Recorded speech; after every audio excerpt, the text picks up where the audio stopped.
Alhamdulillah, alhamdulillahilladzi akramana bil iman wal islam wa syara'a alaina bi syari'atillah alladzi yusifuhu bil ihsan wal iman. Asyhadu an la ilaha illallah wahdahu la syarika lahu wa asyhadu anna Muhammadan 'abduhu wa rasuluh. Allahumma shalli wa sallim ala sayyidina Muhammadin wa ala alihi wa sahbihi ajma'in. Amma ba'du, ya ayyuhan nas ittaqullaha haqqa tuqatih wa la tamutunna illa wa antum muslimun. Ya ayyuhalladzina amanu taqullaha wa tanzur nafsum ma qaddamat lighad wa taqullaha innallaha khabirum bima ta'malun. Hadirin jamaah salat Jumat yang dimuliakan oleh Allah Subhanahu wa taala, marilah kita tingkatkan rasa takwa kita kepada Allah Subhanahu wa taala dengan segala takwa, yaitu menjalankan segala perintah Allah Subhanahu wa taala dan menjauhi larangan dari Allah Subhanahu wa taala. Tidak ada sesuatu yang memberikan manfaat kepada manusia kecuali seorang itu taat kepada Allah Subhanahu wa taala, dan tidak ada sesuatu yang memberikan madarat bahaya kepada manusia kecuali bermaksiat kepada Allah Subhanahu wa taala.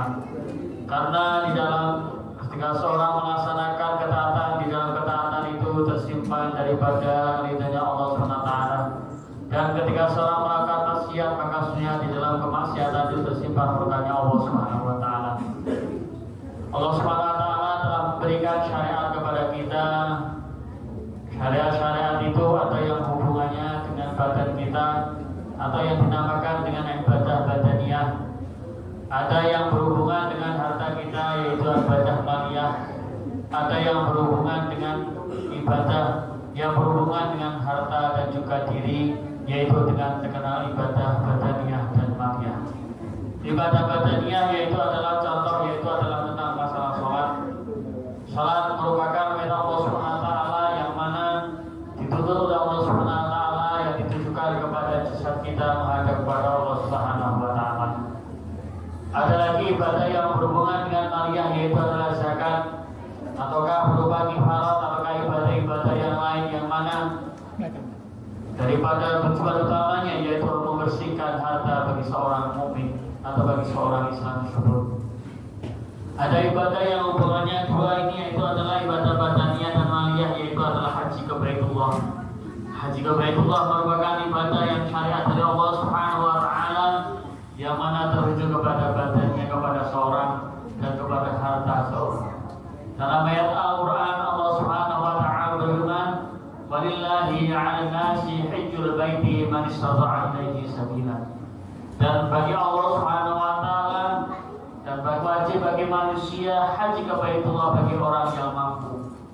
Menurut para ahli fikih, bahasanya yang dinamakan mampu dalam haji ke Baitullah yaitu adalah wujud zati wal khilaf wal amni tariq, yaitu adalah seorang itu punya perbekalan yang digunakan untuk menunaikan haji ke Baitullah, dan juga ada kendaraan yang digunakan untuk membawa dia sampai ke Baitullah.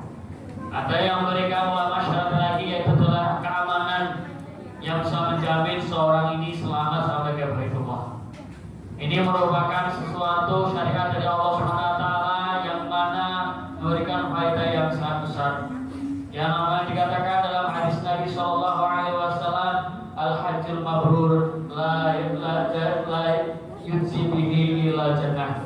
Sesungguhnya haji ke Baitullah yang mana di haji mabrur, yaitu adalah menghindari hal-hal yang diharamkan oleh Allah Subhanahu wa taala, pertikaian, berkata yang buruk, maka sesungguhnya tidak ada balasan, laisa lahu jazaa'u illa jannah, tidak ada balasan baginya kecuali surga Allah Subhanahu wa taala.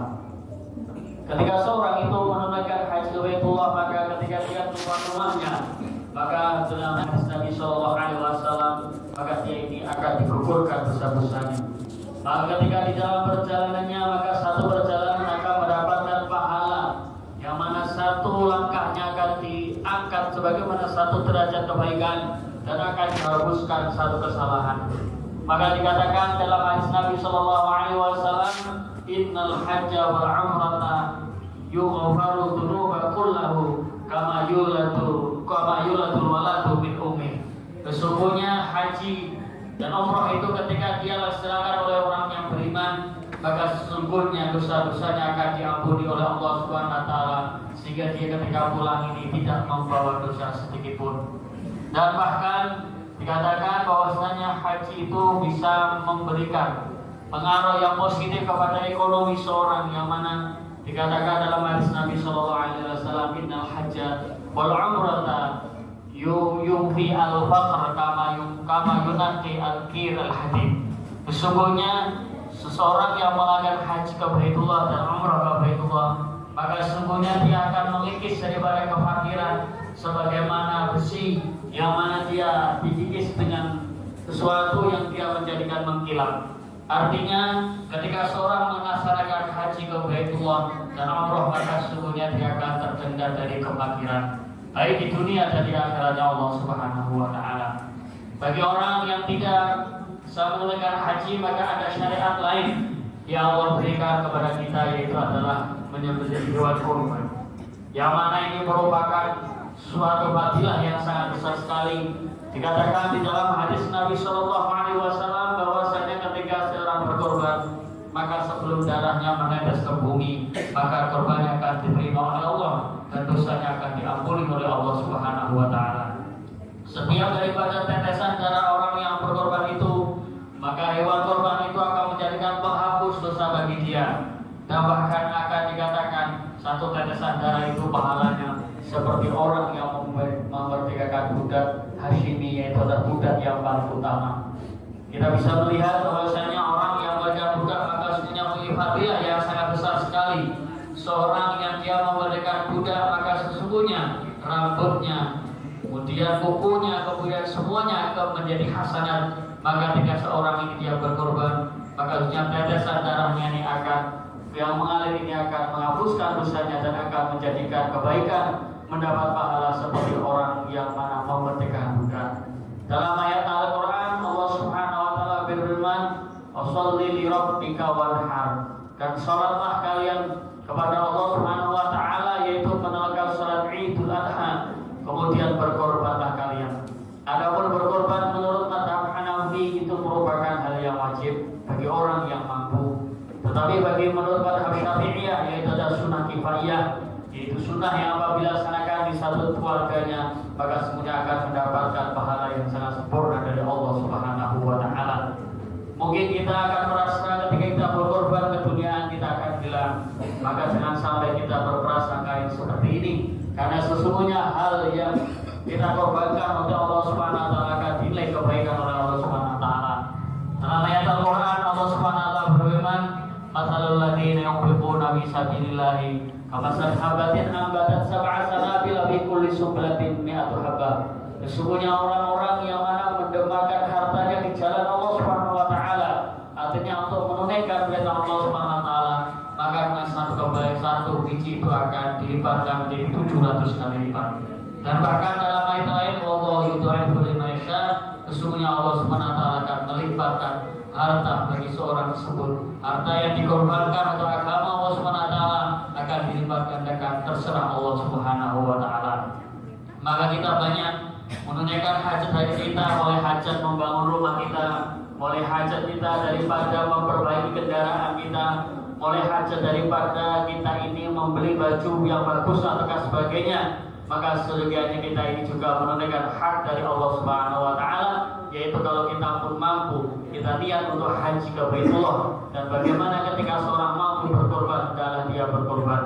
Karena sesungguhnya dengan kita melaksanakan perintah Allah Subhanahu wa taala ini, maka sesungguhnya di situlah ada pertolongan dari Allah Subhanahu wa taala, dan itu akan membawa kebaikan baik di dunia dari akhiratnya Allah Subhanahu wa taala. Sesungguhnya orang yang bersedekah, maka sesungguhnya hartanya tidak akan berkurang. Mana qasad malun min shadaqatin, tidaklah berkurang harta seorang yang disedekahkan untuk jalan Allah Subhanahu wa taala. Maka hadirin jamaah salat Jumat yang dimakan oleh Allah Subhanahu wa taala, bagaimana kita gunakan waktu kita, bagaimana kita gunakan harta kita ini untuk perintah Allah Subhanahu wa taala. Waktu-waktu yang tersisa yang Allah berikan kepada kita ini jangan digunakan untuk bermaksiat kepada Allah Subhanahu wa taala. Kita perbaiki amalan-amalan kita, dan kita bagaimana belajar mendemarkan harta yang Allah berikan kepada kita untuk jalan-jalan kebaikan, sehingga kau menjadikan sababiyah barokah kita di dini wa dunia wal akhirah. Kita berdoa kepada Allah Subhanahu wa taala, semoga Allah Subhanahu wa taala menjadikan diri kita orang yang benar-benar bertakwa di sisi Allah Subhanahu wa taala, dan semoga harta yang Allah berikan kepada kita bisa gunakan untuk mendekatkan diri kita kepada Allah Subhanahu wa taala, dan semoga amal